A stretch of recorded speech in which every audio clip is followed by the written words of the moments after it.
Berbicara dengan Presiden Prabowo, di mana Presiden memamerkan produksi beras Indonesia yang memecahkan rekor, bahkan bisa ekspor ke negara lain yang membutuhkan seperti Palestina. Hal itu disampaikan ungkap Presiden dalam pidatonya di sidang umum pidato PBB di New York, Amerika Serikat pada Selasa waktu setempat. Awalnya Prabowo menyinggung soal pertumbuhan populasi dunia, sehingga muncul ancaman kerawanan pangan, energi, dan air yang menghantui semua negara.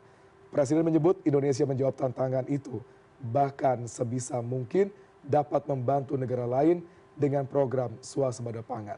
Ia menambahkan Indonesia membangun rantai pasokan pangan yang tangguh, memperkuat produktivitas petani, hingga berinvestasi climate smart agriculture. Menurut Prabowo, semua upaya itu untuk memastikan ketahanan pangan bagi anak-anak Indonesia, juga anak-anak di seluruh dunia. Berikut pernyataan Presiden Prabowo.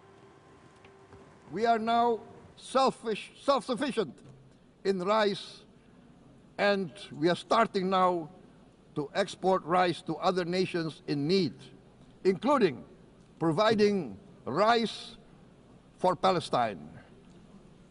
We are building resilient food supply chains, strengthening farmer productivity, investing in climate-smart agriculture to ensure food security for our children and for the children of the world. We are confident in a few years' time, Indonesia will be the granary of the world.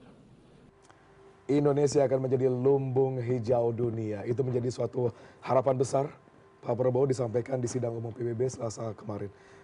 Bang Roni, kalau melihat data yang menunjukkan bahwa stok beras kita cukup baik, surplus gitu ya, sudah masuk menuju yang namanya swasembada beras di sini. Apakah ini bisa kita jaga hingga tahun-tahun ke depan? Agak susah juga menjawabnya ya, karena ini bukan yang pertama kali loh Mas. Jadi kita itu swasembada pangan itu zaman Pak Harto ada, di zaman Pak BY itu ada namanya revitalisasi pertanian, sempat juga setahun atau 2 tahun kita mengalami itu gitu. Karena ini kan barang tidak tahan lama Mas, kita tidak bisa taruh, kita hari ini produce banyak dan kita katakan self-sufficient atau swasembada, belum tentu tahun depan kita bisa gitu loh. Karena pola konsumsi beras di Indonesia itu kan berbeda. Yang kedua, fluktuasi harganya juga berbeda, tergantung momen dan tergantung musim. Jadi harga itu akan cenderung relatif stabil kalau musim panennya datang, yaitu bulan April, bulan Maret, bulan April itu panen besar gitu. Itu menjelang Lebaran, makanya Lebaran kemarin itu harga agak stabil Mas. Karena stok banyak, panen raya juga. Kan, karena Lebaran berbarengan sama panen raya. Dulu-dulu saat Lebaran di bulan Agustus itu mahal, karena panennya di bulan April dan bulan Maret gitu. Jadi yang kedua itu karena faktor musim. Nah, kemarin juga kena kita 2 tahun lalu, ada musim kemarau, ada musim hujan, itu menggagalkan panen sehingga tidak bisa kita tebak bahwa tahun depan kita bisa swasembada lagi. Kalau tahun depan misalkan kena panennya kena hujan banjir, panennya kena kemarau panjang, itu bisa kayak tahun 2023 2024 juga kita gitu, karena panen kemaraunya panjang gitu. Yang jelas tuh pemerintah tetap pro kepada petani, tetap keluar kebijakan-kebijakan yang mau buat petani merasa punya insentif untuk terus berproduksi.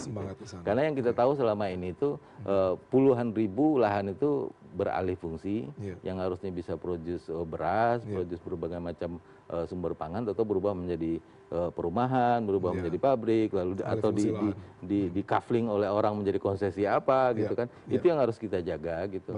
Sehingga yang pertama lahannya kita jaga, jangan sampai ada pengurangan yang secara kontinu dari tahun ke tahun. Yang kedua itu teknologisasi. Untuk menjaga agar pengurangan lahan ini tidak terus terjadi, kita lakukan teknologisasi kayak urban farming gitu, ada modernisasi dan sebagainya gitu. Petani muda gitu kan, regenerasinya nggak ada sekarang nih, yang tua-tua kan petani kuliahin anaknya ke kota, nggak akan pulang lagi, sudah pasti kerja di tempat yang lain. Itu juga harus kita galakkan gitu loh. Jadi self sufficiency di bidang food ini tidak hanya soal produksi. Jadi itu banyak faktor yang harus kita bangun itu ekosistemnya. Saat terjadi kemarau panjang, produksi berkurang, pemerintah sudah punya plan A, plan B, plan C-nya untuk mendatangkan. Karena soal food security ini tidak hanya soal kita produksi sendiri loh Mas. Lihat aja Singapura, emang dia punya lahan untuk produksi, nggak punya gitu loh. Tapi dia food security-nya terjaga. Jadi kalau food security kita yang pertama kita bicara availability dulu. Ketersediaan barang dulu yang paling penting. Kalau Singapura nggak peduli gue datangkan dari mana, gue produksi sendiri. Yang penting saat orang beli ada. Barangnya ada. Availability, gitu. Itu dulu yang pertama. Nah, baru setelah itu availability-nya apakah kita akan produce dalam negeri atau kita impor gitu. Jadi harga, pengaruhnya ke harga. Kalau pemerintah bisa produksi banyak, juga harga bisa tetap mahal. Kalau petani mau produksinya mahal. Nah, sehingga harus dipikirkan juga dengan pupuknya harus available, affordable gitu loh. Lalu petani itu memang terpancing untuk tetap mau produksi, harus ada insentifnya. Kalau saya produksi lalu saya jual lebih rendah, ya what for gitu. Rugi gitu. Kemarin baru saja ada audiensi antara pemerintah, DPR dan juga petani. Mudah-mudahan ada solusi yang bagus terkait dengan apa yang kita khawatirkan tahun depan.